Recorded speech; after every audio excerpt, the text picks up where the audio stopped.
Shivaya. Om Namah Shivaya. Om Namah Shivaya. Om Namah Shivaya. Om Namah Shivaya. Om Namah Shivaya. Om Namah Shivaya. Om Namah Shivaya. Om Namah Shivaya.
सहना भवतु सहनौ भुनक्तु सह वीर्यं करवावहै तेजस्विनावधीतमस्तु मा विद्विषावहै। ॐ शान्ति शान्ति शान्तिः। ॐ पूर्णमदः पूर्णमिदं पूर्णात् पूर्णमुदच्यते पूर्णस्य पूर्णमादाय पूर्णमेवावशिष्यते। ॐ शान्ति शान्ति शान्तिः। श्रुतिस्मृतिपुराणानाम् आलयं करुणालयं नमामि भगवत्पादं शङ्करं लोकशङ्करं शङ्करं शङ्कराचार्यं केशवं बादरायणं सूत्रभाष्यकृतौ वन्दे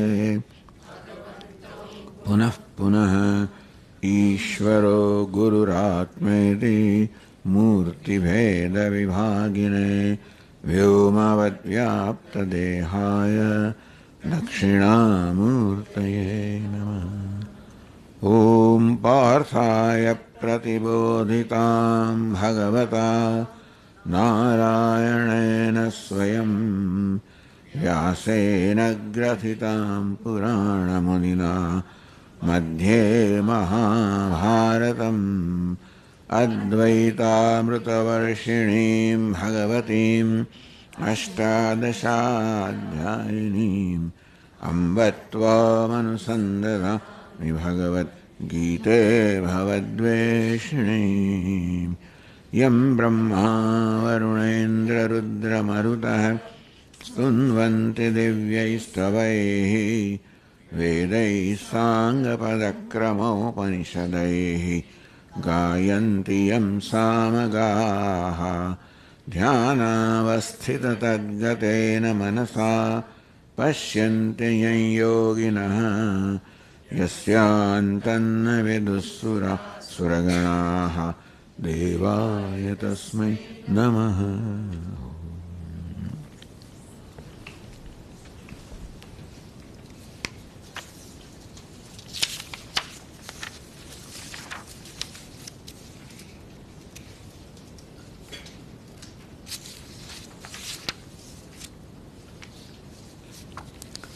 On the page 2, let us read the verse number 3.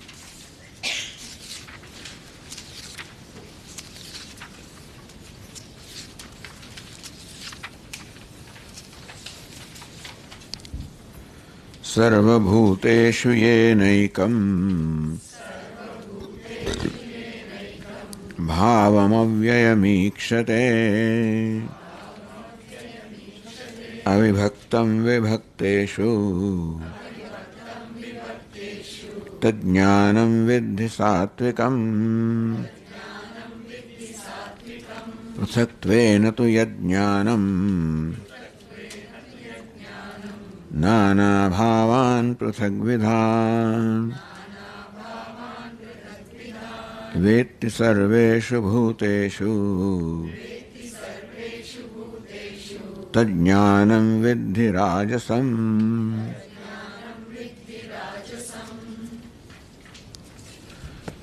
सर्वभूतेषु येन एकं भावम् अव्ययम् ईक्षते, that knowledge by which one sees one in many. This is called the true knowledge.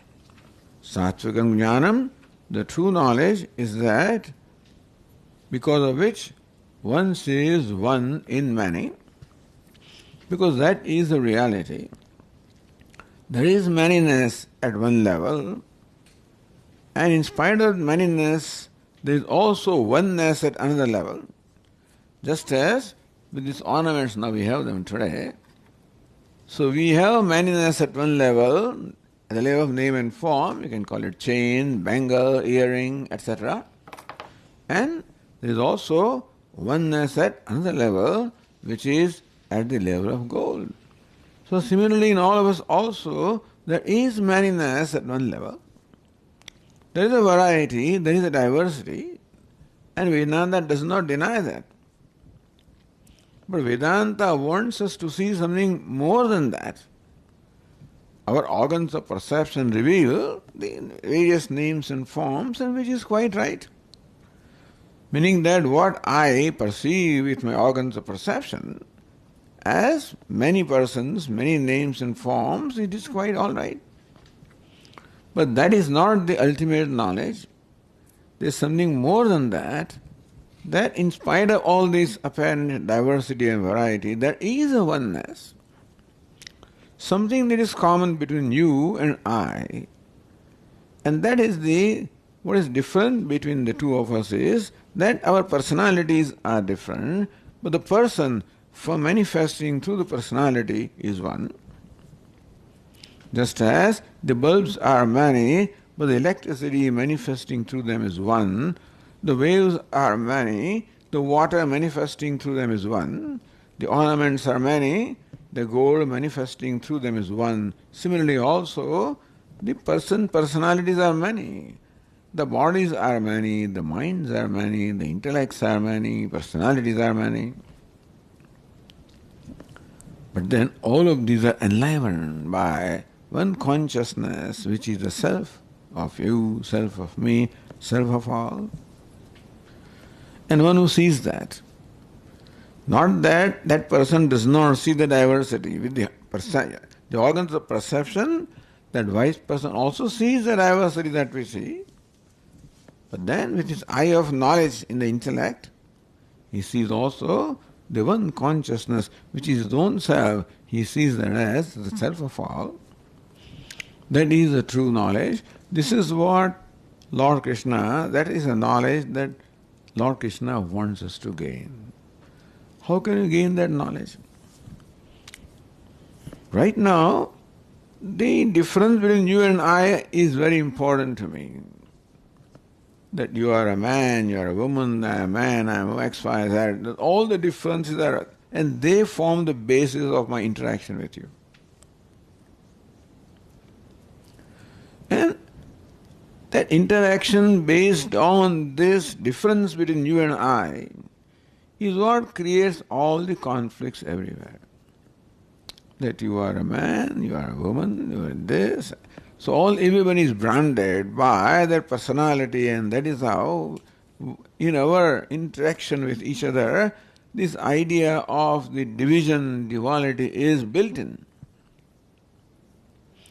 Upanishad says that when the other person finds that I am looking at that person as different from me, then I am rejected by that person. And when I look upon you as my own self, then I am received, welcomed by you.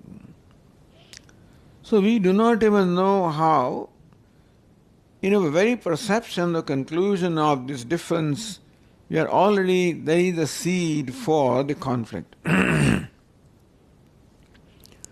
And therefore all the conflicts anywhere can ultimately be traced to this seed of the duality, the division that you are different and I am different. We do not deny that your body, mind, sense complex is different from that of mine. But the self that you are is different from self that I am. Now who told you that? Swami, I see you as different from me. You see me, my body, as different from your body. You see my mind as different from your mind. How do you conclude that I am different from you? By concluding that I am the body and you are that body, that is a basic conclusion. But then, this body, mind, they are all the instruments given to me for my interfunctioning in the world.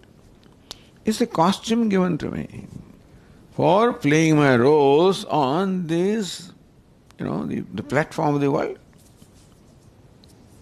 And who am I? I am the actor functioning through that costume. And the actor that manifests through this costume is one. This is what Vedanta and Bhagavad Gita wants to teach us. Can you imagine that when I look upon you as myself, and what will be the result of that? That I treat you as I treat myself. When I see you as myself, then I treat you as I treat myself. How do I treat myself? I always treat myself with love. There's one entity I always love, and that is myself. Unconditionally. Whether I'm good, bad, whatever I am, my love for myself is unconditional. And imagine that I look upon you and I discover that you are also the self that I am. In that case, my relation with you is one of unconditional love. And that's what the great people are. That's what the wise people are. This knowledge removes all the obstacles to the manifestation of love. Love is our essential nature. And that love alone reflects itself through our interactions. But then the division, dualities and ragadveshas, they distort that love. When the distorting factors are not there, then I treat you as I treat myself. I always love myself. In that case, I will always love everything. That's ultimate. And that knowledge is the true knowledge. Second knowledge is that you are different, I am different, the differences are there at the level of the costume, which I take to be real differences. The costumes are all different. Body is a costume, mind is costume, they are all different. And that is how far my perception goes. My perception does not go beyond the costume to the entity wearing that costume, and I take that as the ultimate reality. So that is what the verse number 4 said, and that is where we are right now, and then we have to grow. To what? To recognizing that there are differences between you and I. Those differences are not consequential, inconsequential. That there is oneness between you and I is of consequence.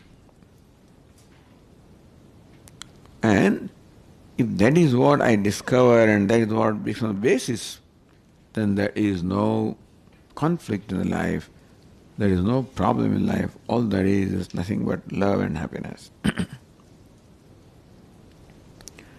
And someone goes even beyond that, so read the verse number 5 on the page 3.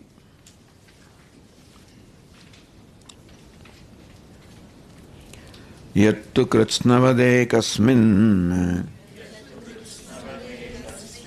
karye saktam haitukam atatvarthavadalpancha tattamasamudahritam. So the best knowledge is one who sees one in many. The middling knowledge is one who sees many in many. That is what we have. The worst knowledge is one who sees many in one. Seeing one in many in many, and many in one. So, someone says, this alone is Atma, body alone is Atma. This image itself is God and nothing more than that. So one whose vision is confined to this little thing, that is called Ishvara, that is called Atma. All that image is Ishvara. This is how one thinks, and many think that way. This is called the knowledge born of tamas, and that is the lowest kind of knowledge. And that will have, see differences everywhere. That is where a lot of conflicts come. Your God is this and my God is this. Have you heard this? Look at your God. Now he'll bring an image of Lord Krishna and put it in water. Look at your God. He got drowned. He brings a cross made of wood, same water. Look at my God. He's floating. So this is your God and my God and his God and God in heaven and God in beyond space and stuff like that. All this kind of your God and my God. This is the narrowest perception, the narrowest conclusion. And that is the seed of even seeing many in many also creates conflict, but seeing one in many, or many in one rather, creates most conflict. Ekasmin karye saktam ahetukam. This alone is God and nothing else. It is a God that excludes everything else. That God or the self that includes everything is the best vision. Those which are different from one another, middling vision. This alone is right, everything else is wrong. This is the worst vision. Yattu Krishna vadekasmin karye saktam. And there is no reason for that. Why do you think that this alone is God and that is not? That this image is God, that image is not? Or God is only formless and with the God cannot have form, God alone is formless only and God cannot have form. So this kind of blind conclusions. If God is formless, and where did the forms come from? What are these things that God excludes all of them, they're excluded by God? Or, so that means that God is an exclusive entity, excluding other things. In fact, God means the truth, and that must be all inclusive. It cannot exclude anything. So Vedanta provides an all-inclusive vision. The one in many, doesn't matter what the many are, that each one is nothing but manifestation of God or Ishvara, manifestation of same consciousness. So highest knowledge, middling knowledge, lowest knowledge. So Lord Krishna said that, hey Arjuna, I will tell you the variety of divisions in knowledge, jnanam, karma cha karta cha. In knowledge, the difference is because of the three gunas, sattva, rajas, tamas. Meaning that one whose mind is predominant in sattva sees one in many. One whose mind is predominant in rajas sees many in many. One whose mind is predominant in tamas sees many in one. So this is about the knowledge. And you can see, either you call it knowledge, perception, conclusions, and depending upon whatever knowledge is, whatever conclusion is, that forms a basis of our life. That forms a basis of how I look at the world, how I interact with the world, what kind of notions I entertain about the world. So somebody goes along and breaks everything that he doesn't believe in, that is this is not God. Somebody says. Somebody says this alone is God, etc., etc. So all these narrow perceptions about Ishvara or God, what Vedanta says is what is Ishvara. What is God or what is Ishvara. Ishavasyam idam sarvam yat kincha jagatyam jagat. The very first Upanishad called Ishavasya Upanishad. The very first sentence is Ishavasyam idam sarvam yat kincha jagatyam jagat. All of these, that is in the universe, is nothing but Ishvara.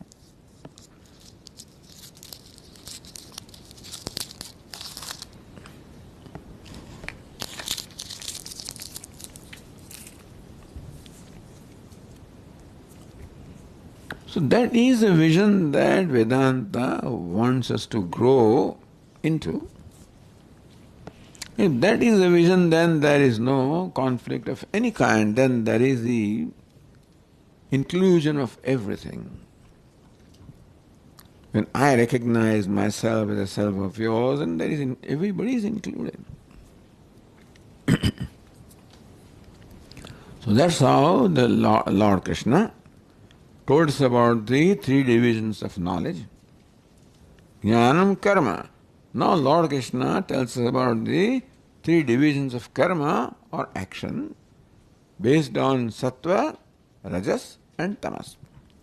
Sattva means action performed by one whose mind is predominantly sattvic. Now I guess you remember sattva, rajas and tamas. that these three are called gunas or dispositions, and these three make up our mind or our personality. Each one of us is a mixture of sattva, rajas and tamas, three dispositions. And somewhere there is predominance of sattva, somewhere of rajas, somewhere of tamas, and that's why we have all these countless different personalities. The person is one. Personalities are countless because they are all made of this various combination of sattva, rajas and tamas. So now the action performed by one who enjoys predominance of sattva. Sattva means tranquility. Sattva means peace, tranquility, inclusiveness. That is sattva. When that person performs karma, how that karma is being told in the verse number 6 on the third page.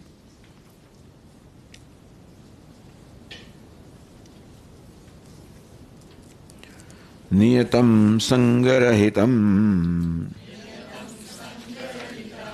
aragadveshatah kritam aragadveshatah kritam afala prepsuna karma yat tat satvikam uchyate. Let us look at the translation of this verse, which is given on the page number 4.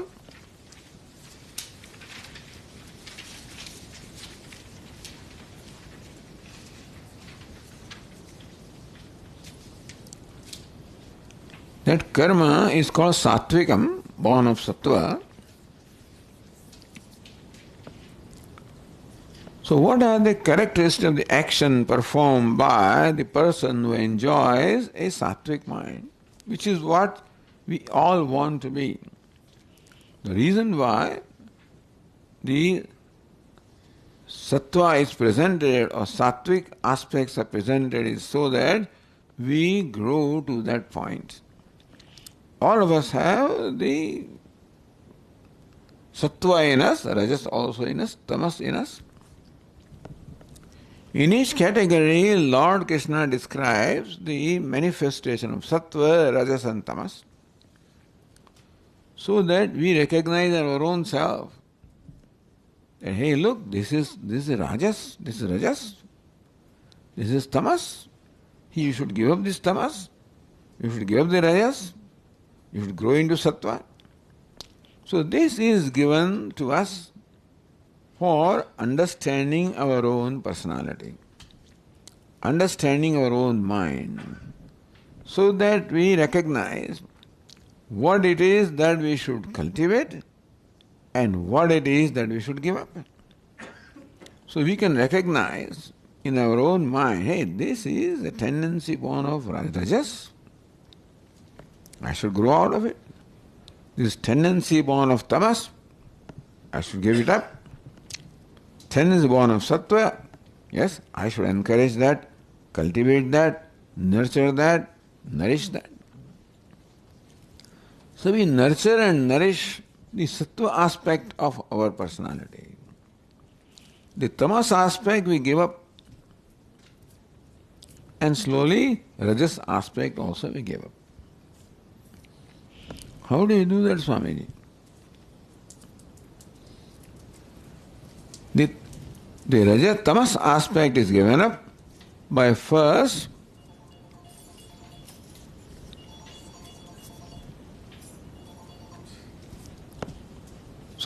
giving importance to rajas, I overcome tamas, and then giving importance to sattva, I overcome the rajas.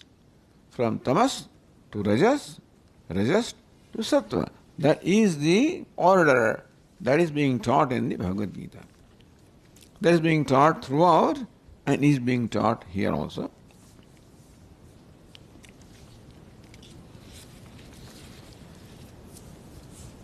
So niyatam, Niyatam karma. See the translation. Niyatam karma, the daily obligatory duties. Yat krutam, that which is performed. How is it performed? Sangarahitam, without attachment. So the karma or action that we perform, the attributes of that karma or characters of that karma are given. Number one is that sangarahitam, without attachment. The action is performed without attachment, number one.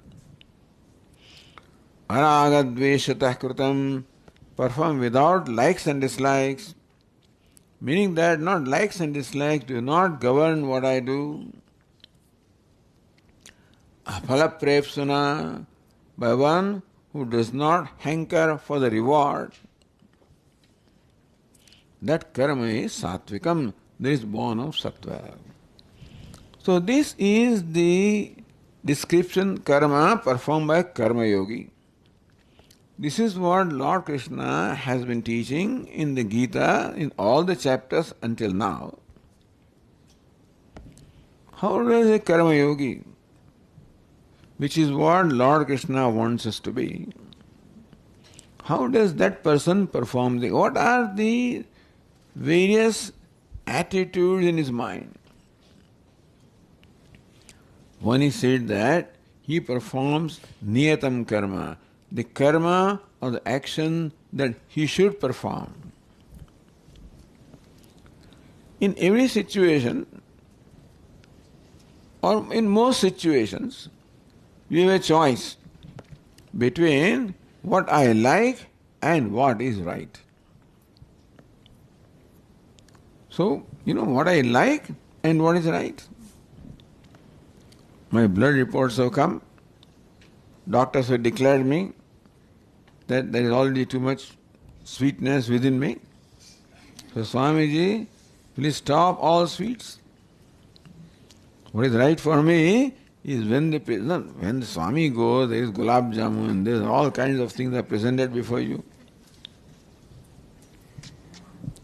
The sweet roti, the kheer, the gulab jamun. What I like, that is what I love. What is right? What is right is that I should keep far away from that. Just a simple example of that what I go through day to day. But almost in every situation, there is a choice whether I do what is right or take a shortcut. There is this traffic light, I'm in a hurry, I'm getting late, I see the red traffic light. Nobody around, no cameras. Beat the light. Here I don't think you can do that because there are all kinds of cameras and traffic policemen and so forth. But where such things are not there, like stop signs, Now in small streets and places like that at 2 o'clock, you're going, who is watching you? Who cares for the stop? Even during day they don't care, they just tuk tuk tuk. So what is right is the stop at every stop sign, stop, look, go, stop, look, go, stop. So many stop signs are there and I am in a hurry, I am already late.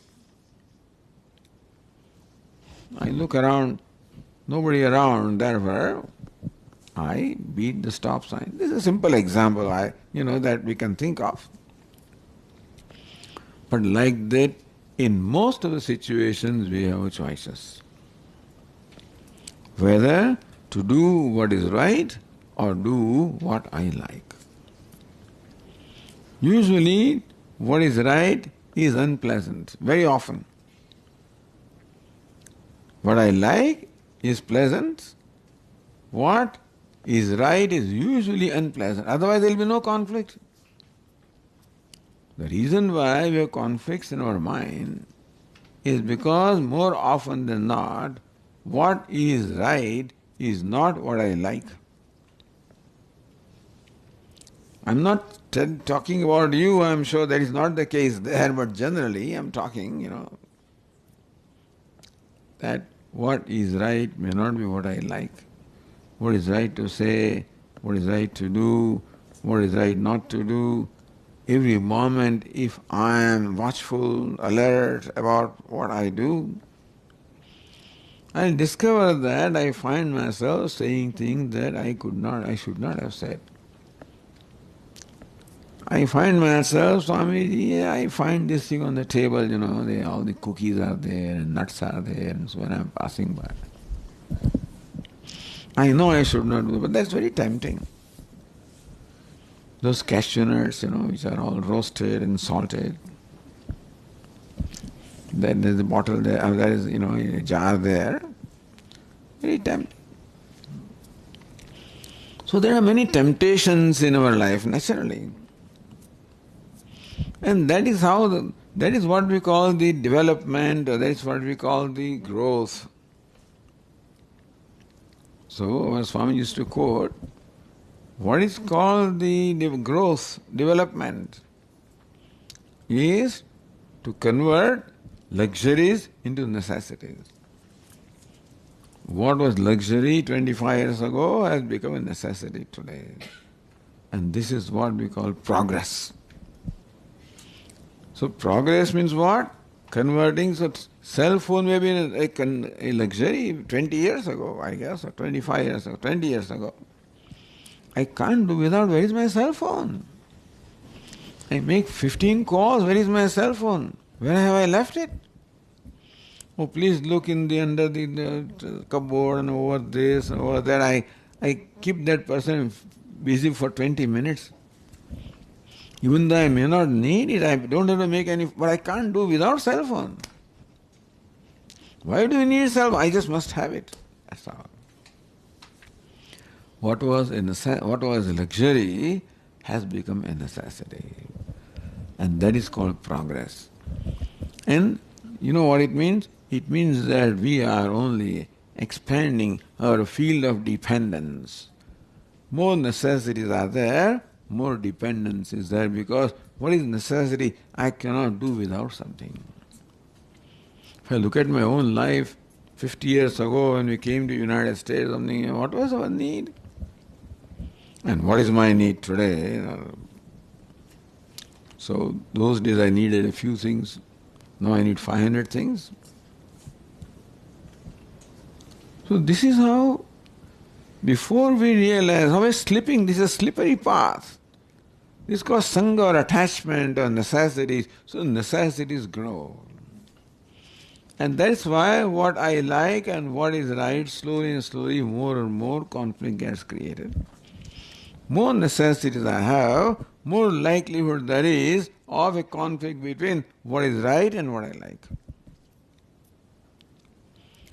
So he says, niyatam, do what is daily.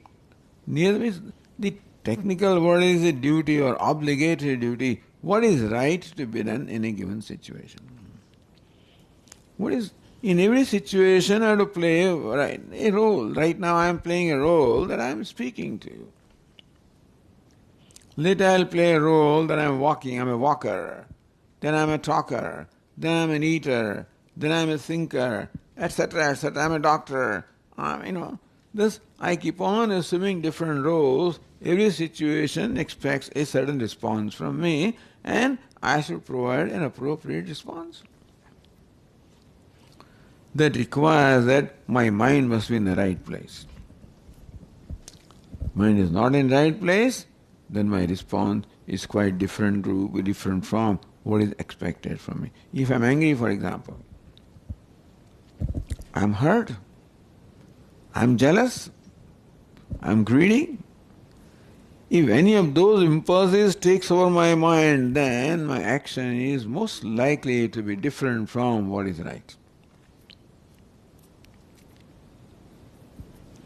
And therefore, number one, in order for us to do what is right, it is necessary that our mind must be free from the various impulses. If the impulses arise, I do not submit myself to them. So next one says, aragadveshatah kritam, perform without likes and dislikes. These likes and dislikes is the theme that we find throughout the Bhagavad Gita. Sometimes called likes and dislikes, sometimes called attachments and aversions, sometimes called the lust, anger, greed, various impulses that arise in our mind. Attachment arises, aversion arises, jealousy arises, anger arises, greed arises. Why? We are born with that kind of a thing. And that is the task given to us, that we should slowly overcome those things. And this is what is taught in the Bhagavad Gita, and I'm sure all scriptures teach that, as to how what we do should not be dictated by our impulses. What we do should be dictated by what is right. My impulse of anger says that punish this fellow. What is right is I should be fair to a person. There must be fairness, there is justice in my interaction with people, and not that I want to punish somebody, I want to hurt somebody. My greed says exploit this person, take advantage of the person. So my impulses may tell me to do different things in different situations. When greed arises, then I want to take advantage. Anger arises, I want to hurt. Passion arises, then I want to abuse. So kama, krodha, lobha, the lust, anger, greed, these are the passions or these are impulses which create all the damage everywhere. And each one of us has those things. And so Lord Krishna says that whenever you do something, make sure that any of these impulses does not control what you do. What controls what you do? What is right is what is the criterion of what you do. My anger, my jealousy may dictate me to do it differently. I do not submit to those impulses. Aragadveshatah kratam, meaning that my behavior should not be dictated by impulses. My behavior must be dictated by what is right. That means I must, in every situation, invoke from myself a mind that enjoys calmness, enjoys discrimination, that does not submit itself to an impulse which will bring about injustice or hurt or violence. So aragadveshatah kratam, being an alert person, being watchful of our mind, and recognizing various thoughts that arise in our mind, and right away also scrutinizing them and then determine whether should I follow this impulse or not, should I follow this thought or not. It is the nature of thoughts to arise in our mind. We may not be able to do much about that, but once the thought arises, what should I do with that thought? Should I entertain that thought? Should I encourage that thought? Or should I let go of that thought? This is where our free will comes into play. A thought arises without our permission.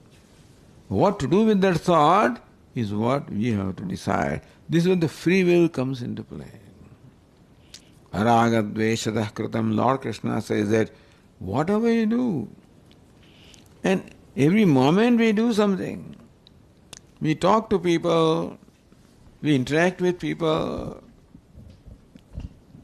and every moment there is no raga and dvesha do not dictate what I say, do not dictate what I do not dictate what I think, do not dictate what I decide. Many decisions in the world are made out of jealousy, out of anger.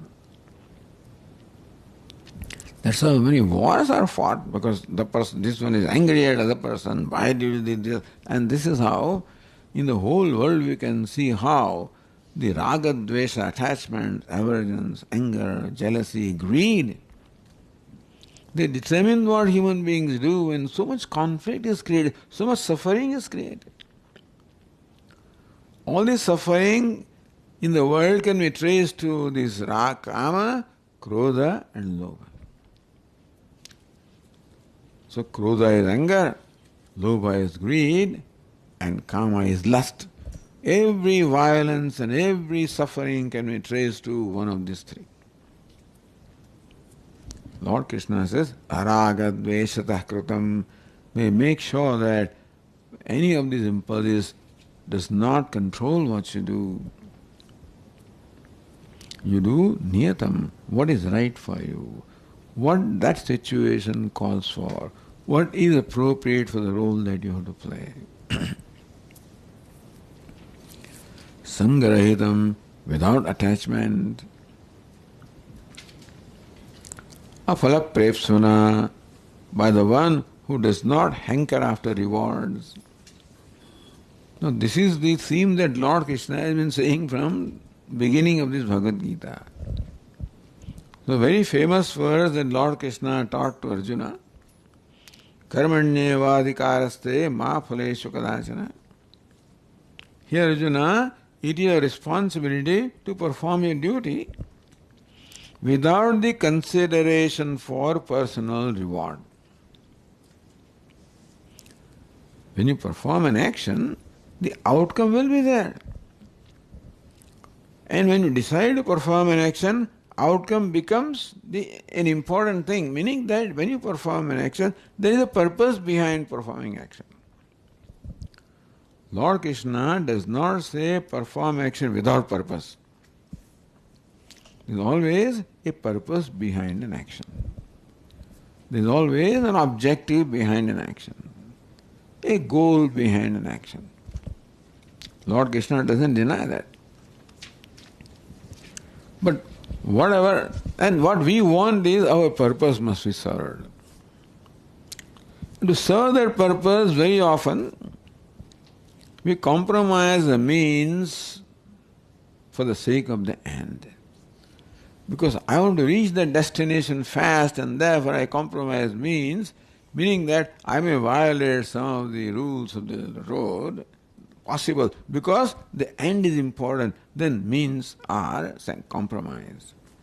This is a simple example, but everywhere there are means and the end. Lord Krishna says the end is important, that what you want in life is important.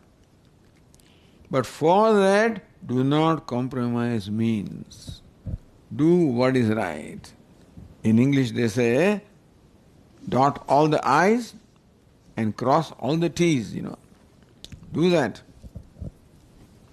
Don't take shortcuts. Do what is to be done and do what is right to do. But Swami, that is very tedious. Takes a long time. We don't have patience for all of that. But if that is what is called for in a situation, that is what you should do. So, niyatam, sangarahitam, aragadveshadah kritam, aphala prepsuna. The Lord Krishna said, when you perform the action, you have a purpose behind that action. But then that purpose should not become the criterion. The end should not become the criterion. Means should become the criterion. Meaning that what you do must be right, even if you do not like it. That is how it happened in case of Arjuna. That Arjuna knew what he had to do. He knew that he was a Kshatriya. He knew that it was his duty to protect Dharma. That Arjuna knew that he represented the forces of Dharma. He knew that the Kauravas represented forces of Adharma. That this was a conflict between Dharma and Adharma, not between Pandavas and Kauravas. The conflict between the cousins, it was a conflict between Dharma and Adharma. But Arjuna turned into conflict between the cousins. This is, no, I can't fight with my... No, they are not your cousins. In the battlefield there is no cousin. I mean, suppose there is a cricket match in a college between the students and the professors. The students 11 and the professors 11. And they're playing cricket match. Now I'm a bowler.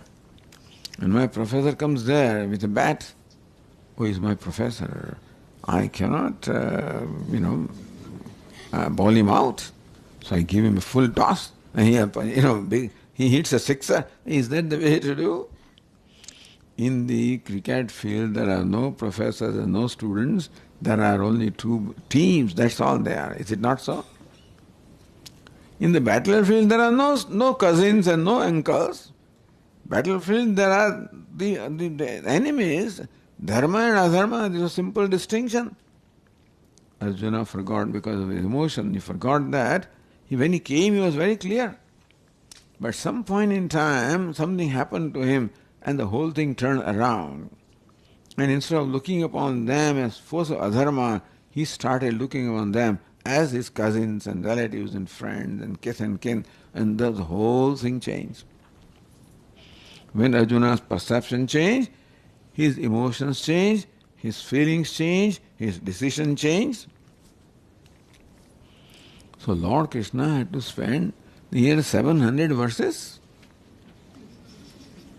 At the end, Arjuna says, Karishye vachanam tava, I'll do what you ask me to do. It took a long time, hundreds of verses. And Lord Krishna very patiently kept on teaching him. At the end, Lord Krishna also asks him, Arjuna, have you listened to what I say? Have you listened to me carefully? Have you understood what I have said? If Arjuna says, no, I have not understood what you said, then Lord Krishna would start all over again. Fortunately, Arjuna said, yes, I have understood that my delusion is gone, my ignorance is gone, I have gained my vision. So Lord Krishna is assured that his teaching has worked. The point is that until now Arjuna understood that he is not fighting with his cousins or relatives, it is dharma versus adharma. It became very clear to him.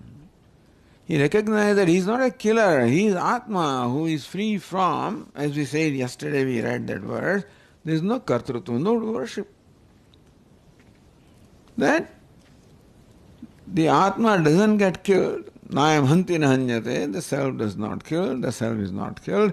All of these now understood by Arjuna, and therefore he is very clear. You can imagine what kind of wisdom we require to live our life correctly. Whatever wisdom, maturity we have, we live life according to that.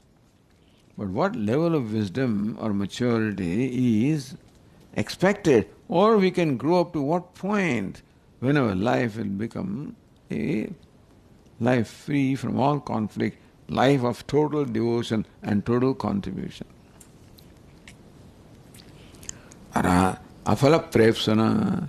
Lord Krishna says that let personal reward not be the consideration in what you do. Understand this, personal reward. When action is performed, the outcome is there.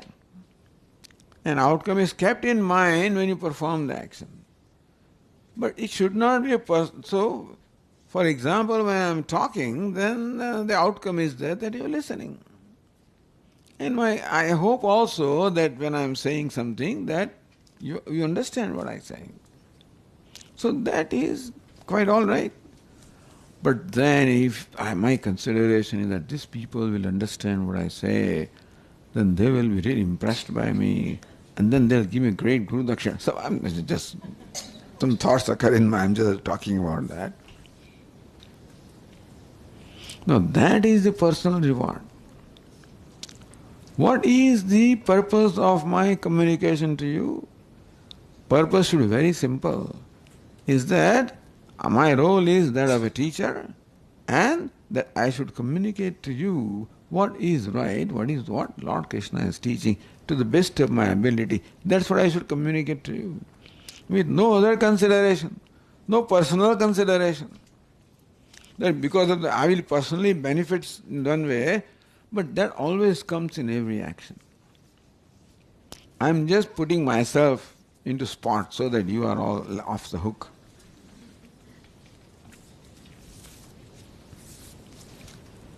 But then in every situation, our mind is such that our mind is a self-centered mind, and therefore it wants to twist and turn the situation so that my personal end will be served. You know those, I remember some saying in our language, in the native language, regional language, that there are those, the fellows who, they are called to remove ghosts and stuff like that, you know. They come and dance and then do all kinds of things, and then there is a coconut, and then in that coconut supposedly he has drawn the spirit and then throws away the coconut. So this ghost is gone. In which direction did he throw away coconut, you know? In the direction of his village. He throws away, on the way back he'll pick up that coconut and go. Meaning that in everything that we do, there's always a personal consideration, a self-centered consideration is there, because human being is a self-centered creature. And we think that when our self-centeredness is satisfied, that we are successful. We congratulate ourselves, not knowing that that is in fact binding me. Self-centeredness is like fire, and more I satisfy that, the more it grows, more demanding it becomes. So therefore Lord Krishna says, no self-centeredness. Attachment means self-centeredness. You give up that, Arjuna, you give self-centeredness. If self-centered is not there, what is there? Other-centeredness.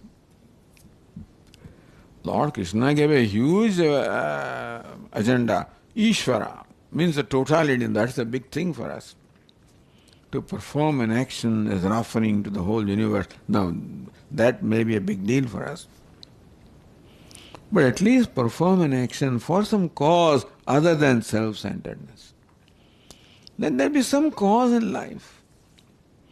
Not that all that I do is only satisfying my desires, my ego. Let there be some cause in life. Ideal cause, of course, is Ishvara. That's too huge for us. It's easy to say Ishvararpanam.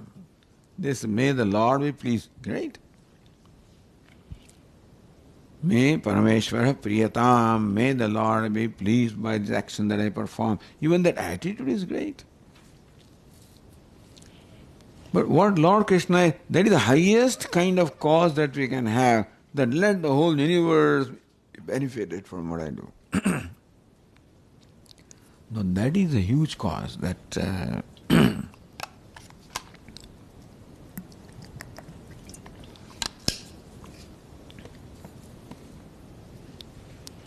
but let me be a small contributor at least.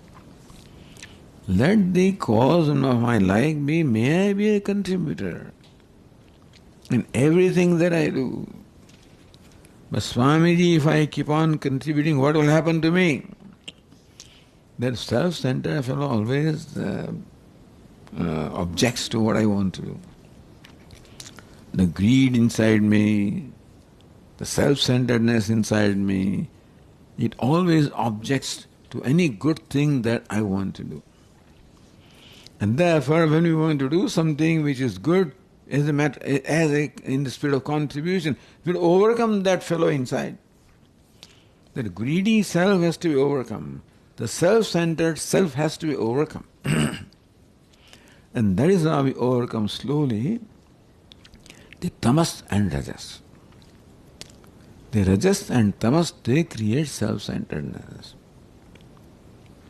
So when I do not submit to that, I am slowly overcoming rajas and tamas, and that's how my mind, I cultivate sattva in my mind.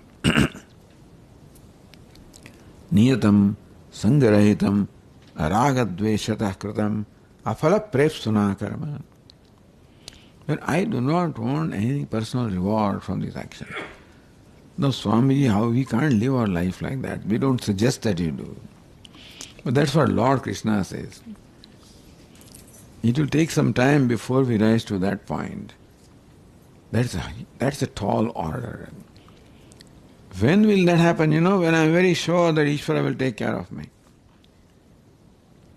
Right now, it's hard for me to say I have to take care of myself.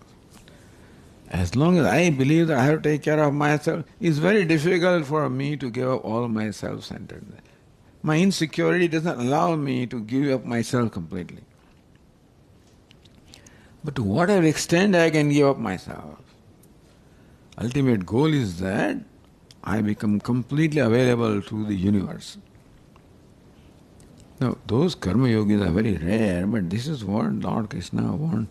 He wants us to grow to that point. So that was the ideal that Mahatma Gandhi had. He was a great devotee of Bhagavad Gita and a great lot of thought and contemplation he had given. And he was trying to mold himself on the basis of what Lord Krishna teaches. How to become free from attachment, how to become detached, how to become free from personal reward, how to become free basically. These things are binding us, and then how to become free. So araga dveshta kritam afala prepsuna karma yattat satvikam uchyate. That karma is called satvikam karma, born of the sattva disposition of mind. But Swamiji, I don't have that disposition. Then what should I do? That's when that thing, fake it till you make it. What is faking? Pretending? Pretending that you are a sattvic person. Then follow this. No, my mind may not necessarily cooperate with me in doing this, but I try as much as I can.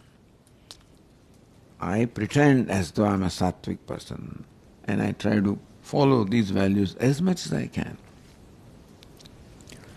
By doing it for a long time, in course of time, my mind will be transformed into a sattvic mind. So fake it till you make it means as though I'm a sattvic person, then I'll follow these attitudes. I'll make my mind follow the attitudes. And slowly it becomes then my nature. Then this is called moksha. You attain the goal of your life. Understand how simply karma, meaning our day-to-day behavior, when done properly, leads us to what? Leads us to the highest goal. In the third chapter also Lord Krishna said, Asakto hyacharan karma paramapnodi purushaha. The person who performs karma without the attachment gains the ultimate. Then of course knowledge will come. That's not going to be difficult. When the mind is ready, everything will happen. If the teacher has to come and the teaching has to come, it will all happen. But that requires preparation. Vedanta talks about the adhikaritvam, preparation. And this is the way to prepare the mind.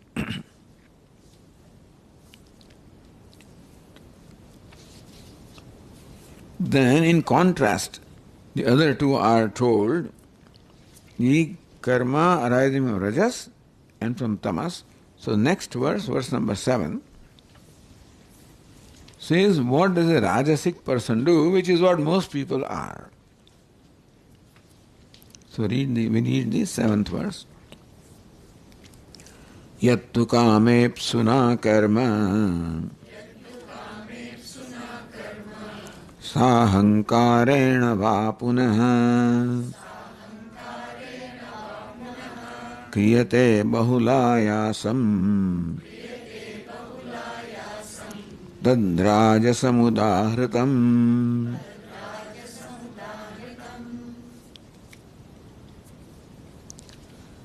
See the translation, tadrajasam udahritam, that action is said to be born of rajas. When the mind is predominant rajas, then this is what will happen. So how does Rajoguna manifest itself? Kamepsuna karma, done by one desirous of results. Sahankarena, by one who is egoistic. Kriyate bahulayasam, and which is highly strenuous. So these are the characteristics of the karma which is originated from rajas, or born out of rajas. In short, when there is rajas in our mind, the most important thing is that what is in it for me? A person whose mind is predominant rajas asks this question, what is in it for me? So whenever anything is to be done, the first consideration, what do I gain personally? What is the personal reward from this action? And I will perform that action which gives me reward, or I will perform action in a way that will give me reward. You follow? Either I choose an action that gives me reward, or whatever action I perform in such a way that it will give me reward. The personal reward, ego gratification or self-gratification is the primary consideration of the mind which has rajas in predominance. Sattva, a mind that wants to give, a mind that wants to be helpful and useful, which wants to contribute, that is sattva. So therefore we deliberately adopt the spirit of contribution to make the mind sattvic. The mind that is rajas always looks for its own interest, self-interest. Yattu kamepsuna karma. So born of the one desire of kama means result. So first consideration is what is the personal reward in this karma? In what am I going to do? The Swami, how else we function in the world? If the people discover that this fellow is now, he has given up self-interest, then what will they do to me? They'll exploit me. They'll rob everything away from me because I am become an easy target for them. So don't declare this. Meaning that keep this in your mind. Don't declare to the world that now I've given up all attachment. Keep it with you. There was one karma yogi who was a businessman, and his idea, his value was that he wanted to do what he wanted. All his work without attachment to the outcome. Do what is right. So his guru told him, don't say this to our employees. Otherwise, result is not important. So they will give up all the, they'll do what is easy to do. They won't bother about the outcome at all, and you will be out of business in no time. So keep this thing in your mind. That just do not declare it to the world that now I have decided to not worry about the outcome, result at all. What is personal benefit? Keep that in your mind. But here, mostly we find most people in the world that we come across are those who have rajas predominantly. And therefore, everybody performs action as prompted by the desire for personal reward, ego gratification, sense gratification, self-gratification. Sahankarena va punaha. A Rajoguni person says, I am doing this, this is my... You know who has done this? So, sometimes when we perform experiments in the colleges and so forth, and then when the right result comes, then one of them, you know whose idea was this? You know who told him? So, we want the credit for what is to be done. So we are always there to take the credit. I did it. It is my work. It is my accomplishment. Ahankara means it is my accomplishment. I congratulate myself for the success of the action. Not realizing that I am just one of the factors in that success. Success comes when many things actually become favorable. Then I happen to be at the right place, the right time. I went to the bus stop, I was 5 minutes late, thank God bus also was late. I went for interview and if thank God I was the first one, next one was my colleague, or my co-student, much brighter than me, but I went there first, I was hired there. That fellow didn't get it. So very often things happen to us because many factors are favorable. There are many forces which always play the role in deciding the outcome. Is it not so? If you're lucky, then some of those variables are favorable to you. Not that you deserve them, not that, but you just happen to be lucky. But here is a person who wants to take credit for all the achievements. That it's my achievement. Sahankarena vapuna. I did it. My idea. My skills. And it's my accomplishment. This belongs to me. This we find everywhere in the world, everybody claiming, the credit for the success. That's called ahankara. The success belongs to me. It is because of me. That's what a rajasic person will do. Kamipsuna karma sahankaranamapuna kriyate bahulayasam. Usually these actions which are born of rajas involve a lot of strain because their goals are very high and therefore they are shooting very high and therefore they exhaust themselves in accomplishing those results. Tad rajasam udahrutam, that karma is called born of rajas. And what about the karma born of tamas? The next verse says that.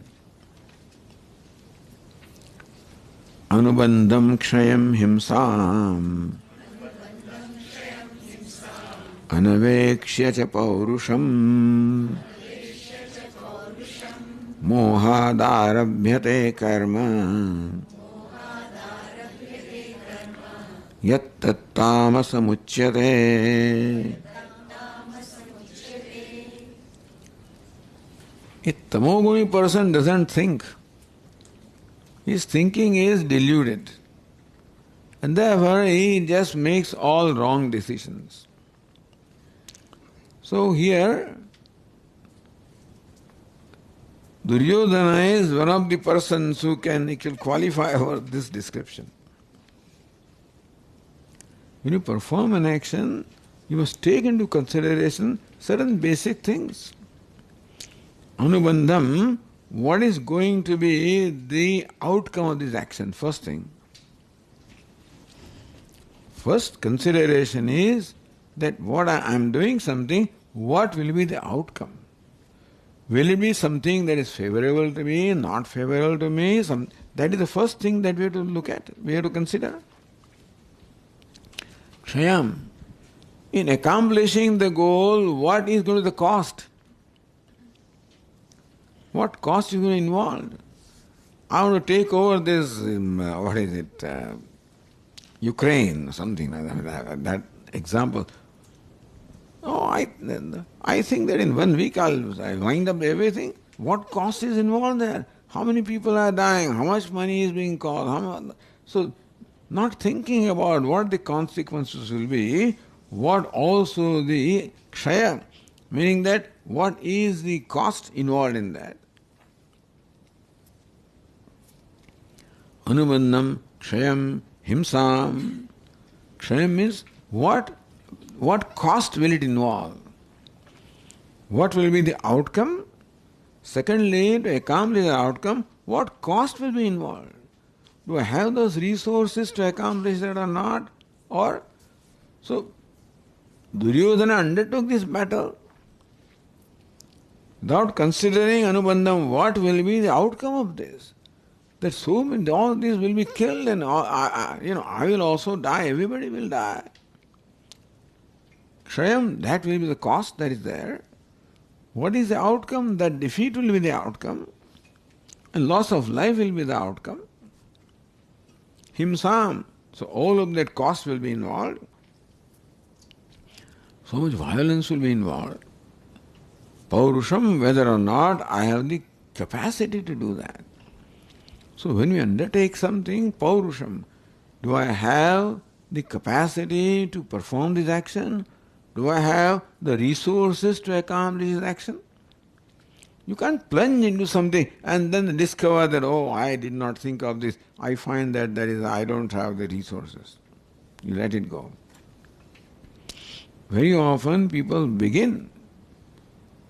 They do the arambha, means that they begin something and then they find out. They begin a huge project, find out there are no funds. So many things we find incomplete or unaccomplished, Many buildings are done, many public projects also are not complete because on the way I discover that I don't have resources. I never thought of what will be required. Anavekshaja paurusham, whether I have the capacity to do that or not. Whether I have my skills, do I have the skills? Do I have the abilities? So all of these have to be considered. A tamoguni person will not consider any of these things. He'll just do it. Something happened, he starts doing it. What are you doing? I'm walking. Where? I'm going to 200, 700 miles away. Where? Yeah, he just starts walking. 700 miles? When will you? I don't care. On the way, then he's hungry and thirsty and this and then the whole world sympathizes. Look at what you are doing. But why do you do this? He sets out from this place and wants to go to Bihar 700 miles away or 800 miles away. And then the whole world is so, look at this fellow, he's so sad, he's so strained and he's hungry and why do you do that? So you just set out. Anavekshaja paurusham, without any consideration, just you plunge into something. Without any consideration, without whether you have the capacity, whether you have the resources, whether you can ever reach there. Is it a worthwhile goal? What you want to do, is it worthwhile to achieve? Is it possible to achieve? Do you have resources to achieve? Do you have capacity to achieve? And what cost is going to involve? Without thinking of anything, you just plunge into this. Some people do that. They are called the tamasic people. People who do not think or who are deluded in thinking. Mohat arabhyate karma, out of delusion means out of wrong thinking. Moha means aviveka. So what is right is thought to be wrong, what is wrong is thought to be right, and that's how this is the characteristics of tamoguna. Yat tat tamasamuchyate. That kind of an action is called the action originating from tamas. So sattva, rajas and tamas. So Lord Krishna very beautifully describes all of this. Earlier Lord Krishna gave description of karma yoga, but when you take all this into account, then we can understand the teaching earlier also. So Lord Krishna says, your right is only in the action, not in the result thereof. How? So then, if you want to be a sattvic person, then that is what it is. Rajoguna, then he wants always the result. Tamoguna, he doesn't think at all. And so, all these in Karma Yoga, when we want to understand Karma Yoga, it is very important also to understand the verses that we have taken here for discussion. For our day-to-day life, this is not a theoretical teaching. This is Gita teaches how to live life and how to be happy and how to be free. And this teaching is meant for helping us to live our life happily and successfully. And wherever difficulties are there, they're all pointed out here. What we should avoid and what we should choose. So, that is how the karma. Jnanam, karma cha karta cha. Lord Krishna said, I will describe the threefold knowledge, I will describe the threefold karma, and tomorrow we will see threefold karta, or the doer of the karma, in the discussion. Oh. Om Purnamadah Purnamidam Purnat Purnamudachyate Purnasya Purnamadaya Purnameva Vasishyate. Om Shanti Shanti Shanti. Hari Om. Shri Gurubhyo Namaha. Hari Om.